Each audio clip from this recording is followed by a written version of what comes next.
welcome to the Asset Revolution podcast, where each week your hosts from Arbor Digital provide educational opportunities for financial advisors and individual investors to gain knowledge in this emerging powerhouse that is digital asset investing. The Asset Revolution podcast is your connection to the future of digital assets and an opportunity for anyone to get off zero. Let's dive in. All right, so we are here with Leslie Lamb. Thank you so much for joining us. And tell me again, it's night for me, but what is it for you? It is morning time for me. So first conversation of the day, Mark. Oh man, and what a way to start the day, right? Exactly. Nope. Coffee and crypto is typically how I start my day. Love it. There needs to be more shows that have coffee and crypto. That's the one thing I am missing. But yeah, I'm really excited to have you today. I want people to learn more about you. You yourself has gone in your own journey and have your own podcast. And I'm hoping that people will learn more about that as we go in. But today I really want to focus on crypto yield and diving into some of the concepts around that and maybe telling some of the stories around your experience and kind of where you are now with CoinFLEX. So that way, the community here for this podcast, which is essentially financial advisors, can get a sense of what's happening outside of their walls in the crypto space. Because one thing that we struggle with as advisors is we only see the assets, right? We only see the assets, right. Bitcoin and the crypto that goes up. It's highly volatile. It's tulips, it's beanie babies, stuff like that. But what I love about our conversation that we're about to have now is you're gonna dive into some things where real economic energy is happening, and things that go well beyond just the assets, and with the blockchains themselves and DeFi, and then how some things are being taken from the DeFi space and put into the centralized space. So I think it's just going to give them a much broader perspective outside of their walls. So I'm really excited to dive into that with you today. Likewise, let's do it. All right. So why don't you kick us off? Why don't you tell us a little bit about yourself, a little bit of your background, and we'll take it from there. Sure thing.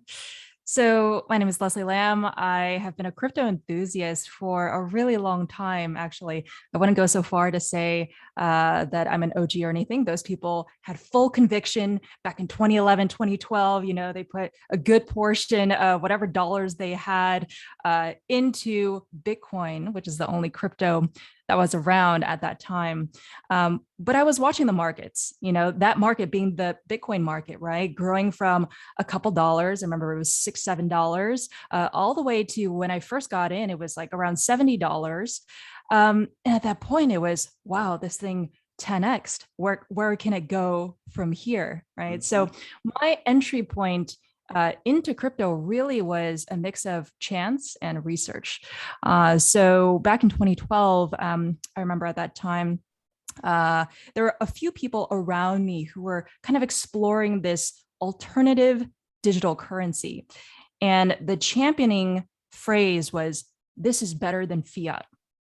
Mm-hmm. And mind you, I had not come from a finance background by way of interest. I was not stock trading when I was a kid. I not studied finance in university.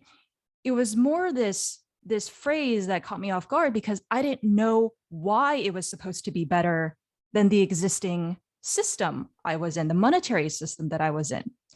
A dollar is a dollar. It provides great utility. Yep. Why do we need something different from what we were already using?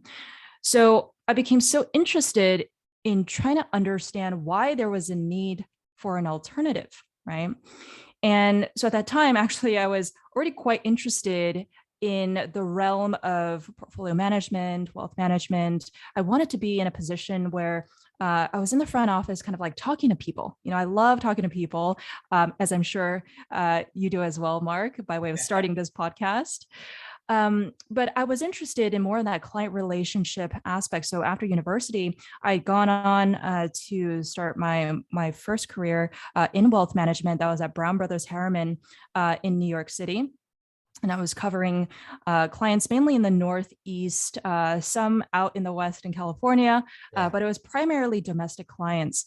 And at this time, around 2015 or so, crypto was completely dead. It was ranging between 200 and 400. And the 400, I think, came around in 2016. So 2015 was, what is happening to Bitcoin? Is there a future for Bitcoin, right? Like that was the question that a lot of people were asking. If you are coming in from a consumer perspective, of course, if you've been building for the space, if you've been, a true OG, a technologist or a crypto punk or crypto funk, I don't even know what to call them. Cypherpunk, exactly. Now I'm trying to think of that NFT avatar. You always had this conviction that this was the future, right? But mind you, price is the ultimate sentiment indicator. Yep. And so with Bitcoin kind of ranging just in the low 200s and stuff, there really wasn't this fervor around, Bitcoin is going to be the alternative currency to fiat anymore. It seemed like people had just kind of forgotten about it. And so during that time in 2015, what I decided was, look, I'm going to put a good portion of my paycheck into this thing because it's $200. We'll see. And, the worst thing that can happen is that, goes away and I don't ever see that money again, but at least I participated in an experiment, a gigantic global experiment. And for the first time was tackling this monetary problem, this money problem. Right. And so long story short here, basically, I decided to kind of keep tracking the markets, but it really wasn't until 2018. And because of personal circumstances, I needed to move from one place to another and to another. So I moved from New York to London to Hong Kong 3 times in 2018, vowed never to move again after that. And that's when I decided to join crypto full-time, was when I was settled in Hong Kong. And I just had met a number of people in the community here. That's where I met the guys over at Amber Group, where I was prior to being at CoinFLEX. A great team at that time, was not nearly the size of the unicorn that it is now, right? But in Hong Kong, generally speaking, the crypto community is really active here, and it's a really social bunch as well. We all get together, for dinners and social events. But here in Hong Kong, the primary focus has been trading. There's a lot of regions where the primary focus might be more on maybe the DeFi side of things, or crypto investing, or even NFTs really, or crypto gaming, right? But in Hong Kong, given its history rooted as, the global financial center, naturally you'd find that a lot of exchanges started out in Hong Kong or eventually moved over to Hong Kong, given a generally regulatory friendly environment. And also just the mindset as well for a lot of traditional investors and crypto investors who are here. Oh my gosh.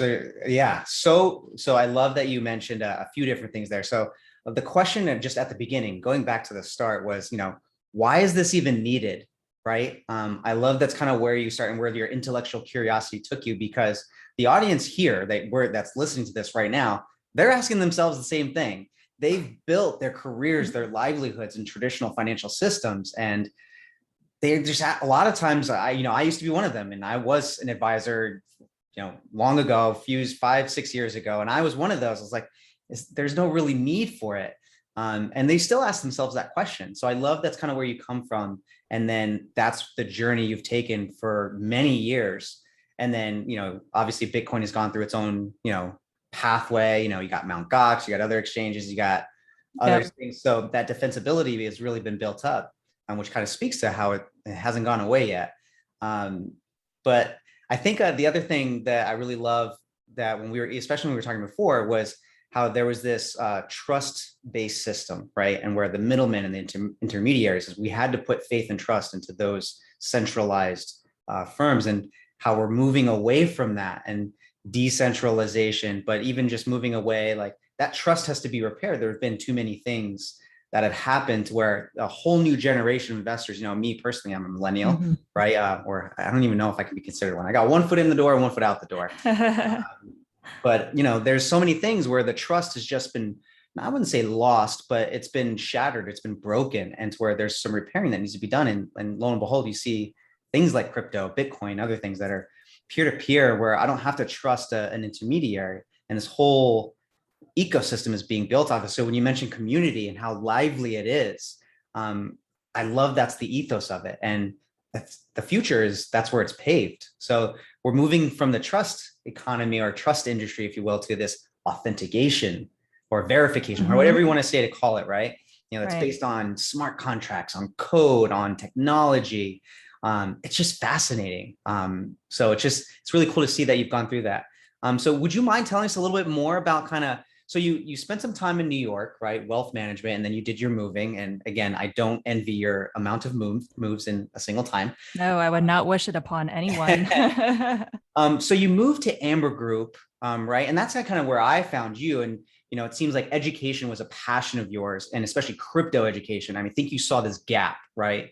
That between just everyday people and then also professionals, like how do you not see this? Like, if you become intellectually honest and you just start going down the rabbit hole, it's hard not to. So is that kind of what you saw too in your travels? Like once people took that leap into from an intellectual standpoint, that they started to come aboard? Or what did you see like going into Amber Group and now CoinFLEX? Education requires lots of conversations. Mm-hmm. That's the number one North Star that I've had in crypto, because that's ultimately how I got into crypto. I didn't get in just because the next guy said, "Oh, look at this thing that eventually will buy a pizza," you know. And yeah, I'm going to fully be convinced that this is the next best thing. You know, I'm not the first one to get the newest iPhone at the Apple Store. I'm not the first one to change to a new technology, but I'm pretty close. Yeah. But it takes a little bit of, why do I need to change from this great thing that I have now, right? I get comfortable with my habits, like I think a lot of people do. Sure. So when it comes to, you know, creating podcasts, right? This great one that you're starting now, it's really about offering up insights, thought leadership in a way that transcends myself. It transcends the company that is sponsoring the podcast or supporting the podcast. It transcends us to really the rest of the industry, right? A hive mind of people from across the ecosystem within many different verticals of crypto, which we're lucky to have now, which did not exist back when I first started looking at Bitcoin. And so when you have all of these minds coming together, regardless if you're coming from decentralized finance or you're coming from the centralized ecosystem, it's worth sharing and exchanging that value, right? Information. And I think that's where a lot of people started to find out about what Amber Group was doing, about the different ways that crypto finance was being built out in Asia versus the West. It's how a lot of people were starting to also pick up and say, probably I should start a podcast as well. Like this makes a ton of sense for me to reach my clients, right? As I told you, I think when we were prepping for this conversation, it's a scalable way of getting your message out there. You know, I love these one-on-ones. I can have them with you, Mark, all the time, right? But our calendars, I'm sure, are blocked either in specific, windows, time windows, or it's just completely blocked for days sometimes, right? And so when you want to reach so many different people, I mean, especially with mainstream coming in, with traditional investors knocking at your door, I'm sure, it's really hard to kind of go through the 101 narrative again and again and again. And it's not fun for you either. I know this personally, right? But I want people to have that information. It's not just because I don't find it fun, so, hey, I shouldn't tell the story. It's more, if there is a medium through which you can actually send out this message and we have a conversation, it's more about the opinion. It's about questioning the so-called facts, the timeline of what's been happening. That's when things get more interesting, because you sort of bypass that, what is a blockchain? What is a smart contract, right? And you kind of give this in sort of like a starter kit through your podcast, Yep. and then the conversations that are live or kind of through this means becomes much more lively, I think. Oh, couldn't agree more. And that's where I love, one of the things you said is kind of making tangible, like complex things that are happening in the space. And I would love for you to kind of help us do that and let's get that education out. Let's scale this knowledge and this collective intelligence that we're developing now. So take us through the story arc of, I don't know, did you want to start with Amber or kind of start with CoinFLEX? Kind of where do you want to start with that? Take us through the story arc, because I think it would help people make that connection. Yeah, I'll start more broadly and then kind of go more into CoinFLEX. So, a lot of people tuning into the show or who have known you and your business, Mark, probably got interested in crypto back in 2017, right? That's usually the sort of recent marker that people say, hey, look, I got in at this time. And I've been in ever since, whether it be actively participating or passively participating, right?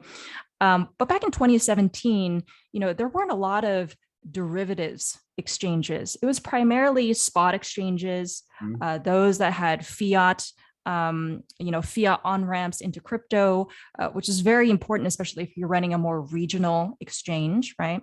And so it really wasn't until, 2018 or so when more and more derivatives exchanges started to kind of crop up. Now, BitMEX had been around since 2016, of course. They had innovated something called the Perpetual Futures, which is just a futures contract that doesn't have an expiry. And this does not exist in the traditional financial market. But it's not like that took off as a concept immediately. It required many more players to build up so-called market liquidity, right? Meaning just the buying and selling of coins, lots of it. So you needed to have competitors in order to be competitive, right? As an exchange. And so with derivatives, the beauty of it is that it allows you to trade with more capital than you have. I don't know if this term capital efficiency means anything to the people who are listening in, but that's something that the crypto people love to talk about. You use this protocol, because of this, and this, you're more capital efficient, right? And capital efficiency just means you can optimize your so-called balance sheet. You can do more with your capital, right?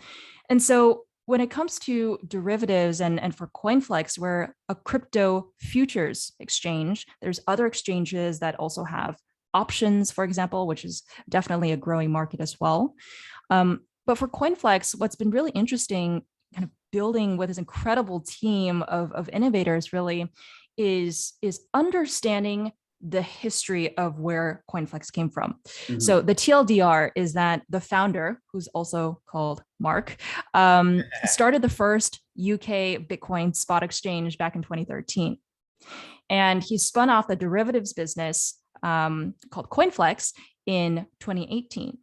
So for that span of years, it was catering to the UK retail / institutional market, right? There really wasn't this sort of cut and dry categorization of users kind of way back in 2013. So that really was one of the primary venues. But the reason why CoinFloor became CoinFLEX was because at that time, there really wasn't a lot of other derivatives exchanges. And going back to my point of capital efficiency, allowing some of the traditional, traders and investors who are looking at crypto, kind of need to build tools for these guys. The way to go was derivatives, building a derivatives platform. And so one thing that's interesting here is that, most people don't identify themselves as traders. Right.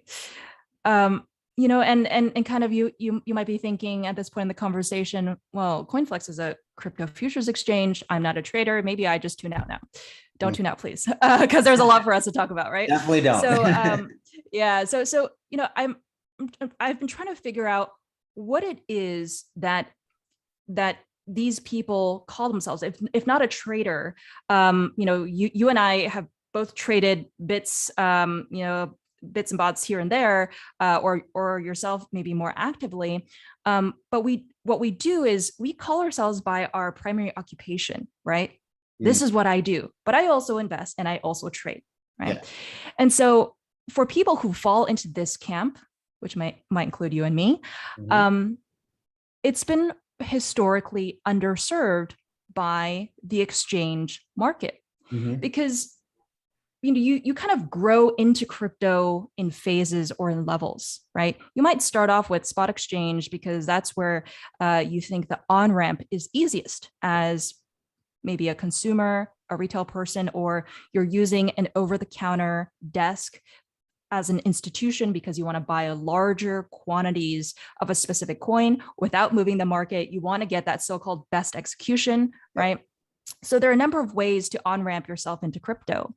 But once you find yourself wanting to participate more, there's oftentimes this standstill that takes place, which is, well, I don't really want to trade the markets directly because then I have to manage my portfolio.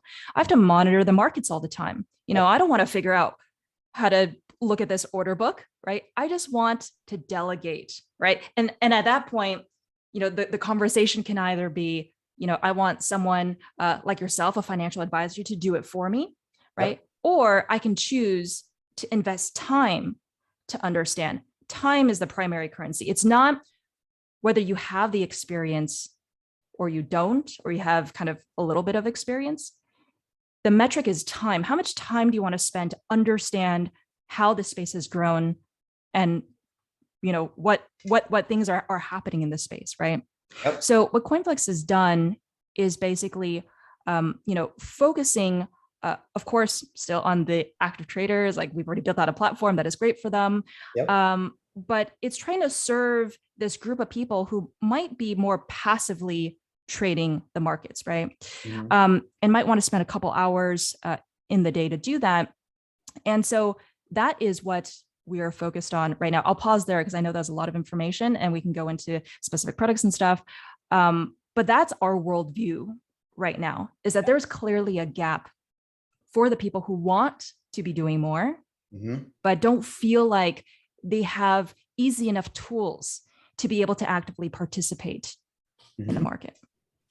Well, I mean, so you're hitting the nail on the head. I mean, especially people who are listening, they've built their businesses on creating that time for other people, right? So financial advisors, wealth managers, we understand that time piece. And that's kind of one of the things we educate clients on, is that, our value just isn't this, hey, we're going to build this portfolio or take down this information and do this financial plan. And, oh, we're going to, get you some yield on some, fixed income and so on and so forth.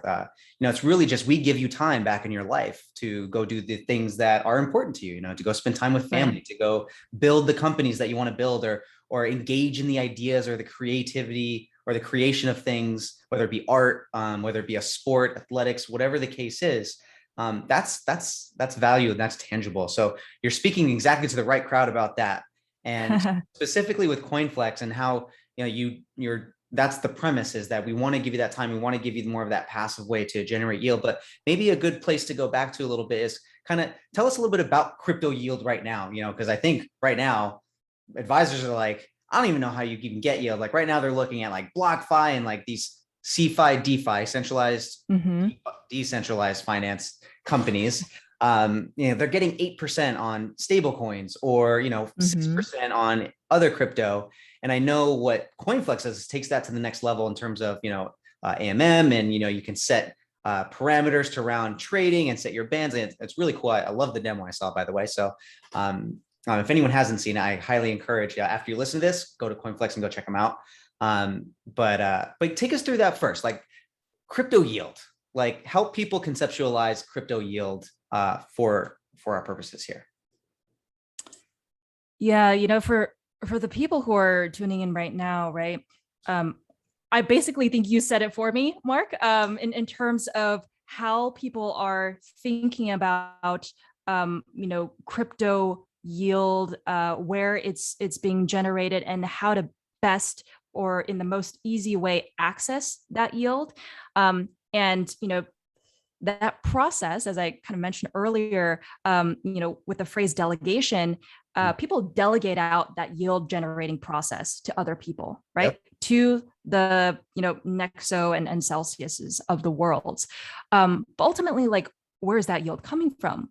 It's coming from primarily the futures markets, which are the largest markets by open interest.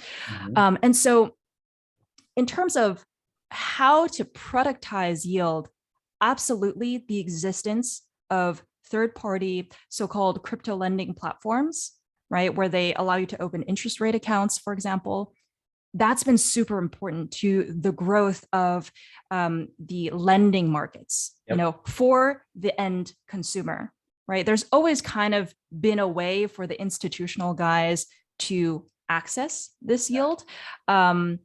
Sometimes that yield is preferential if it's over the counter, right? Sometimes it's just, we want to establish a long-term relationship. We can give you slightly higher yield than what you're getting from a competitor, right? So it's much more discretionary in that sense. But in the same way that we see things being automated now, more and more automated, in the same way that when you go on an app on your phone, to buy food, right? I don't know what you guys use over there, but over here, Deliveroo is very big, Food Panda, all of these brands that allow you to order food, or Uber Eats rather, right? You don't want to have to talk to a customer service person to figure out what your meal is, what your side orders are, then to place your credit card. You're not talking to anyone when you're going through that process, right? It's a few clicks of a button. There you go. Food arrives within 30 minutes, something like that, right? So why not take that concept over to the financial ecosystem as well? That's what Robinhood has done very well for options.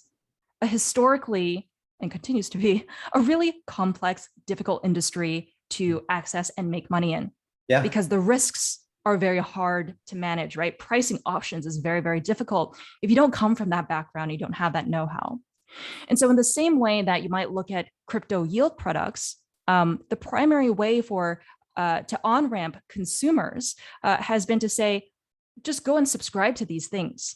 Go and subscribe to a Bitcoin yield product, right? Whatever it might be called. And by you giving us, let's say, I'm X third-party lending platform, your Bitcoin will pay you 5%, 6%, right? Which I think is like the current rate right now.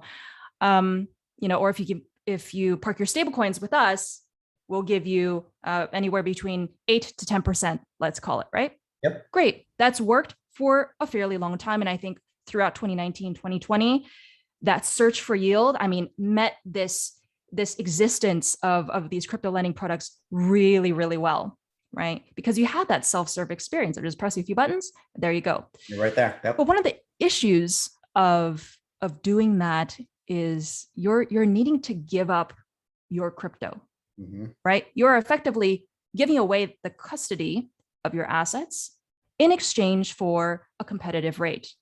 Now, if you're okay doing that because of the so-called convenience, right? Yep. Fine. It is necessary to have these products around, right? But going back to that point that I mentioned earlier, a lot of this yield being generated directly from the futures markets, right? It goes back to this crypto ethos, right? We want to get rid of a lot of the middlemen that exist in the financial markets right now. And crypto is slowly doing that, right? DeFi is one of the markers for what that progress looks like. But even within this sort of centralized ecosystem, exchanges are in a position where they have a bird's eye view of what this marketplace looks like, right? Of all the different participants, buyers and sellers. And so if we can help users generate yield directly from the source, from the futures markets, you can imagine how much more competitive those rates can be, because we are not asking users to go lend it out to a third-party lending platform who are then ultimately sourcing from the futures markets. Do you kind of see how that works, right? Even within crypto, there are tons of middlemen, right? But it's not to say we need to get rid of all middlemen, because I think middlemen are necessary in certain situations based on user preference. Not everyone wants to do things themselves. That's fine. If you want to delegate, right?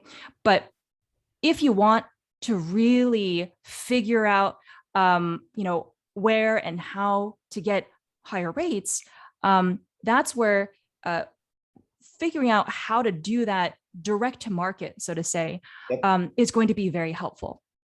But the problem, and I know tons of people are probably thinking this, how do I do that? I don't want to set up an account on this exchange, manage this wallet and that wallet and this wallet and that wallet. That's also one of the barriers, right, of navigating that experience. So yes, I have lots more to say, but I don't know if you wanted to chime in as well. No, and I think one of the things that the goal of this podcast is to really open the minds up of financial advisors to understand, kind of what's happening outside of their walls, right? Kind of what we were talking about before. So what you're hitting on right now is this idea of empowerment and ownership of your financial life. And I think that's one of the biggest thing that's being misunderstood by traditional financial advisors, traditional firms here, is that there's a shift happening with how people are becoming more empowered. And I think COVID actually accelerated this to the nth degree because it forced everyone to be home. And yes, everyone was home, and if you had families and all that stuff, you were busy. You were just doing different things now. But an entire generation who don't necessarily have 3 kids, two cars, and all that stuff to manage. There's a lot of time there to become empowered and start paying attention to things that, especially from a financial perspective. So I think this idea of there's a whole generation of wealth being built right now, where, and I said this a few weeks ago, but I think crypto is going to unleash the most sophisticated and the most educated and empowered generation of investors ever. Because I love that. there are options, and because you can take control of your wallet, you can take control of your financial life essentially, and go find direct to market options. And that's kind of what drew me essentially to the industry too, because getting in finance, I felt like I was an insider. I got my licenses, I got credentials, I got all this stuff, and I'm like, why doesn't everybody know this? This seems really important. Like money, everyone deals with money. Yeah. And then, we're talking about crypto yield a little bit, especially when you're talking about generating income streams. Every sophisticated young investor I know, that's like what they're trying to do. They just want to generate income streams so they can create freedom in their life. So when I see something like CoinFLEX, or when I see something like what's happening in the crypto yield space, and what you talked about, there's this pathway, there's this spectrum that you go on, right? You start off on the centralized places where go put a stablecoin, park it there, you earn your 5 to 6 to 7, 8, whatever percent. But then when you start seeing that, man, okay, if I just take a little bit of ownership here, I become a little more security conscious, and I become a little more empowered. I actually have a partner, and that's why, and this is my shameless plug for CoinFLEX a little bit. What I love is that you kind of set up this empowerment vehicle for people to enhance their yield, not just to park it there and forget about it. So I don't even know where I was going with that, but I think that you hit on a few different points there, and that's where maybe take us like, how is CoinFLEX enhancing that? Take us from that first step what we were talking about, because I think it would be fascinating for people to hear about that. Yeah, like one of our goals is to create really transparent and innovative crypto yield products for passive capital investors, right? Going back to that really, really big group of people who are underserved right now. And these guys, who don't want to trade, why can't they have the sophisticated tools that the active traders have and employ, right? Because if people are going to participate in the crypto ecosystem, that access should be democratized, right? Regardless of how much capital you have, everyone should be able to earn competitive rates. So as CoinFLEX, you can think of us as the home of crypto yield. When you go on our website, that's the first thing that you'll see. And we want people to earn and trade crypto with a very flexible set of crypto yield products, right? That allow you to earn money from the activities that are happening within the exchange ecosystem, that we've been building up for the past 3 years, right? So really, when you think of, the label, right? CoinFLEX is a crypto futures exchange. Yes, that's true. but that's the engine that's powering the suite of crypto yield products. That's how you could think of us, right? Because there's so many different exchanges. Why go on yours versus another? Look at what we're building on top of the futures markets, of the crypto futures markets in particular. So one of these products is called Flex USD, which is CoinFLEX's stablecoin product, right? It's a stablecoin that pays you interest on chain every 8 hours, right? 3 times a day. You're like, all right, I've heard of Tether. I've heard of, the consortium of Coinbase and Circle, who have issued this coin called USDC. Combined, they have a market cap of over, I think it's like over $100 billion now, which is incredible. And you can look at this on stablecoins, war.com. You can see a list of all these stablecoins. And so it's impressive how large the stablecoin market has grown, right? But for someone who is trying to so-called mint or create Flex USDC by converting their USDC on CoinFLEX, what we're doing on the back end is deploying those dollars, right, that USDC back into our short-term borrow lending market, which is our repo market. So we've built the first repo market for crypto. There's a repo market that exists in traditional markets, but the end consumer is not dealing direct in the repo market, right? It's the banks. It's overnight short-term borrow lend market, right? But we've created one. And what that does, that's core to our futures platform. And so it's interesting, the difference between us and Tether and USDC and whatever other stablecoin out there is that we're paying you interest, right? Whatever is earned on those dollars from the rate that borrowers within our repo market pay for the USDC that you lend out as the minter of Flex USD, we pay you 90% of that and we keep 10%. What are these other guys paying? They're paying you 0. Yeah. Right. So that's the beauty of the stablecoin, that is it's inherently different than someone else. It's not a marginal difference, is a completely structure-wise of how it generates yield. It just doesn't exist for those other stablecoins, right? Going back to what we said earlier, the way you get yield on USDC and USDT traditionally kind of outside of CoinFLEX is you need to lend it out to a third-party platform and they pay you a rate, right? Which is market dependent, of course. So right now, I think like the 7-day average of Flex USD is 15%, right? And this is a variable rate. So it's gone all the way up to 40% at times. But right now in the market, it's about 15%. And the total market cap of Flex USD as well, like since we launched this, it's grown from 100 million to roughly 340 million at the moment, within just this last month.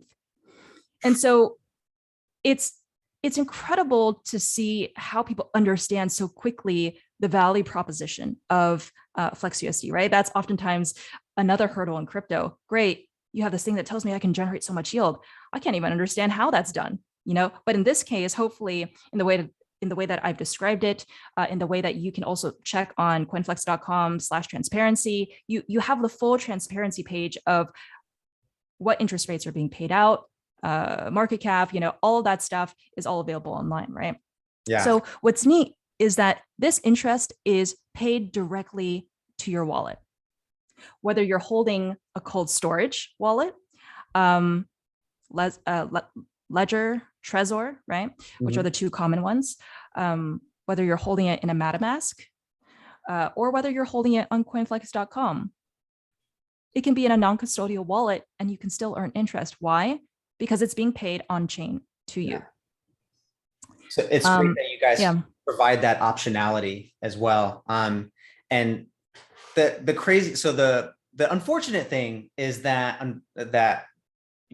it's not available to US right now, correct? Or is that change? Is that coming? What?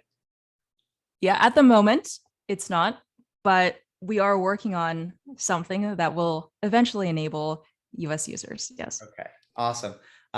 Because right now, especially for our audience, we're mostly based in the US. And again, what I love about this episode that we're releasing within this conversation that we're having together is the future is coming. Whether advisors, wealth managers, if you're listening to this, it's coming. It's already here. It's just not in your walls yet. And that's where a lot of these things, if you're not in the space, like if I wasn't in there and I wasn't in like fully diving deep into the weeds every day, you miss things like this. And if I just stayed US based, you would never know that so much innovation is happening outside the boards. And so one of the things we like to remind our clients, our advisors, as well as our investors, is that this ecosystem is truly global. It's literally the first truly globally accessible ecosystem for everyone. And if you don't get excited about that, I don't know what does get you excited. But that's where when I look at something like CoinFLEX, and I went through the demo, and yes, everyone, please go to their page, go to the website, go to the transparency page. When you can see everything broken out the way it is and how it actually works, it becomes just as simple as the same ways that you trust things in traditional finance, math based, right? I have models and that have been created, and where I think the hurdle and what I think time will heal, and that's what I like to say is the time is going to be the factor here, is once more time happens and once as things continue to mature, these things are going to be way less scary. And you're just going to see this, oh, this is exactly when I was just learning about this, when I was young and coming into the industry. This is just something new. And you're going to develop that trust over time. So I hope that, and yes, the way you explained it, I know I'm going through it. I know everyone who's listening is going to be able to see this a lot better now. And hopefully this will pique their interest enough to where they're like, I think I need to start paying attention a little bit more to this crypto yield thing. It's so much more than just, because all people see here in the US is, regulatory issues that are happening. You got, the CeFi players, right? Or the DeFi CeFi, whatever they call themselves now, is, you got particular states going after them and, asking them, to halt, and then it keeps getting delayed. Right. So there's this regulatory ambiguity. But once that gets solved, it's going to be crazy, the innovation, and it's already happening, like with things such as CoinFLEX and other areas. I mean, it's just crazy. Innovation in the offshore markets is incredible. And it's not just been this year. There's a reason why a number of exchanges are based offshore. Yep. It's because without being put into a box, being told you have to do this, this, and this, follow these guidelines for a market that is growing so quickly, by the way, you have room for creativity. Yep. As ultimately a product builder, right? And things get regulated over time because industries become more sophisticated, because there is this sense of we want to protect market participants, right? Mm-hmm. But that market is so small right now. Like during this time that you and I are talking, I think there's something around like 300 million crypto wallet holders, or maybe it's users. Someone correct me if I'm wrong, but that's very, very small compared to the number of people who are participating in the financial ecosystem. If you have a bank account and you have a savings account, you're participating in the financial ecosystem, right? Yeah. And so the goal really is for everyone to be able to have a wallet and start experimenting with buying crypto products, or this very, very simple, as I call it, fiat to stablecoin conversion, which I think should be the easiest conversion that anyone makes into crypto. The power of seeing, once you actually convert it and seeing yourself transferring USDC from one wallet to another, that speed, it clicks for you. It clicks for you. I mean, taking that step just to do that bit gets you on-ramped into crypto, allowing you to do so many different things across exchanges, getting yield products, right? Or participating in yield generating, products in such an easy way, but you have to take that initial step. Yep. Right. And it's fairly easy. There's so many products out there right now outside of CoinFLEX, that make this process incredibly easy. Yeah. I love that you went into that, because it's interesting, like hearing like the first thing that we see when we work with clients too is they get involved and they're like, all right, I'm just going to do it myself. And it's funny because when you actually you say the words to people, right? Like, this is transparent, it's secure, it's decentralized. Like, what does that really mean? So Yep. when you make that first conversion and then you start transacting with your stable coins and then going into other crypto, and then when you can see where everything is, it makes you think back to those times. So the best way I can say is, when we bought a house, this house that I'm in now, which we're super lucky to have. When you buy that house, there's sometimes these times of limbo where your money isn't in your bank account, or like it's in transition somewhere, and it's kind of in the ether, right? And it's just there. And you call one place, or you call the title company, like, well, we don't have the assets. Then you call your bank, look, well, we sent them out, and you look online on your balance and it's not there. Well, that doesn't happen here. Like, you can always see where everything is, and then you can actually see the time at which it's taking to verify the transactions, right? So that's why I like to call, we're moving from this trust economy to this authentication or this verification industry or economy, because that's what's going to become about. Like, you're never going to not be able to see things. You're never going to not, there's never going to be these times of limbo. And if they are, something is wrong. And that's what I tell everybody. If something's in limbo or something has disappeared, that's a red flag, right? Right. And so it's interesting. So I like when you see the ease of use, the speed, all that stuff you were just mentioning. But yeah, well, I think we've given a lot of people a lot to go on. I hopefully you've done so great a job at helping them expand their minds. I'm really excited for this to get out. But two things I'd like to end off with. One is I'd like to for you to tell us a little bit about where people can find you and some of the education you've got out there.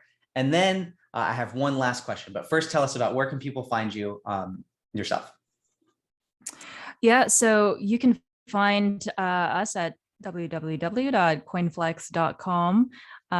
It's been recently revamped, this website, so it should feel a lot more easy to navigate for our users, especially on desktop. You can find us on Twitter at that same handle at coinflex.com, and myself at Les Lambo, as I call it, LESLAMB0. Love it. Yeah. Great. And then how about your podcast? You have a podcast, right? You do a couple of things, right? Yeah. So I've been running this podcast called Crypto Unstacked for a little while now. It's coming on over a year and a half. And it's just been incredible. I mean, like I found you through the podcast as a listener, right? And the main thing that gets me excited about this podcast is that it's really been my own personal access token to a bunch of interesting conversations in the space from people that I didn't even know were paying attention to the podcast, were paying attention to the companies that I've been with. And it's one way for people to kind of just find out about myself, but also, the companies that I work for. And I think, more and more people should think about embracing the podcast format, whether it be long form or short form. Because again, it just like, it opens up not only your worldview, your mindset about how things are going, because you're always learning from these conversations. But you're also giving back to the community, the greater crypto ecosystem, and especially if you're in a region, by the way, if you're not listening from the US, sorry, if you're not listening from, let's say, the financial centers like Hong Kong, Japan, Korea, but you're in a region where, there's a lot going on, but you feel like not a lot of people are talking about the innovation within crypto, right? Start a podcast and start talking about it. There's no better way to get that message out there, I think, than through this medium. Yeah, absolutely. And I think that's there's an energy to that I think we both kind of vibe to, and I love that it brought us together for this episode, and I hope it keeps us together throughout as you're going through your journey, us here. I'm excited for what the future is going to bring here. And speaking of the future, this is where I'd like to end off this episode is, what are you most excited about for the future of crypto? Ooh, that's a very big question. And this ties into one of the missions that guides CoinFLEX, and I've told you about it before. It's seeing more educational UX for all consumer products. And what I mean by educational UX is more guided experiences to allow people to access really complex concepts, really complex products in an easy self-serve way. That's our North Star. There's this phrase that gets thrown around a lot, and it's really true. We want to abstract away the complexity of X, right? A lot of people will go out and use this phrase. And it's a lot of people's North Star, because being a builder in crypto, we understand how difficult it is to simplify what it is that we want to be building, not only from a UX perspective, but from a messaging perspective, right? And so when you think about a lot of these, especially DeFi products that exist, one of the main features of DeFi protocols, many of them, is the minimalist UI that you see, right? But people tend to conflate a minimalist UI with a very simple concept. It's not one and the same. The token swapping portion, for example, on an automated market making product in DeFi, that might be super, super easy to understand. The concept of swapping is easy, right? So that matches minimalist UI and a minimalist or a very easy to understand product. Okay, but there are two sides to this AMM so-called coin, right? You can also participate in the AMM by being a so-called liquidity provider. And I'm just going to stop right there for that, because that phrase probably is unknown to a lot of people. But as a liquidity provider, looking at all these different options and of AMMs that you can use, it's not an easy concept to grasp immediately. And I think we can save this for a part 2 conversation, Mark, to go through and unpack the existing AMMs, to unpack how we're building out our version of the AMM, which is the first AMM to be built on the futures markets, and what that looks like. But regardless of what the individual product is, that North Star that I hope more projects and companies will be guided by is building out an educational UX that empowers people to understand what it is that you're building for them. Because if people don't understand, why are they going to spend the time? Going back to the top of our conversation, why are they going to spend the time to invest in learning about crypto, right? Education is a double-edged sword. If done the wrong way, done not enough, it crowds people out because too many words. I don't understand. But if done the right way, it's a way to pull people in, to invite people to understand all the innovation that's being done in this space, and it's an incredibly friendly bunch, by the way. It has its own problems. Right? Crypto Twitter is crazy, okay? And you might come across a few cults here and there because people are super passionate about, being parts of certain communities. I'm not going to lie. But at the end of the day, you're seeing more and more people jumping from the traditional financial industry over into crypto because it allows people to breathe creativity into finance again. I'll pause there. Yeah. I mean, that line alone probably just every advisor listening to that just heard that line is like, I'm in. That was it right there. So that's a way to end it. And yes, part 2. Now I'm glad. Now I'm really happy because now we have part 2 that we're going to do on AMM, which was pioneered by Uniswap, right? That's from what I learned. Yes. Uniswap was the first one to do that. And that was just a fascinating learning curve to go down, which I'm still learning, but part 2 to come. Leslie, I'm going to say thank you then for joining us today. Thank you for giving everyone so much to think about and opening up their minds, and just your passion, your energy, and what you are bringing to the space on a global basis. Just thank you so much. Thank you, Mark. It's been incredible. All right. We appreciate you listening to this edition of the Asset Revolution podcast. I'm your host, Marc Nichols. Please don't forget to let us know how you like the show by rating and reviewing us on Apple Podcasts or wherever you like to listen. For more downloadable digital asset resources and educational opportunities, please visit us at arbordigital.io. We are here to help you get off zero safely and securely. Thanks again for tuning in, and be sure to tell someone you care about them. Cheers. We are financial advisors. However, we are not your financial advisor.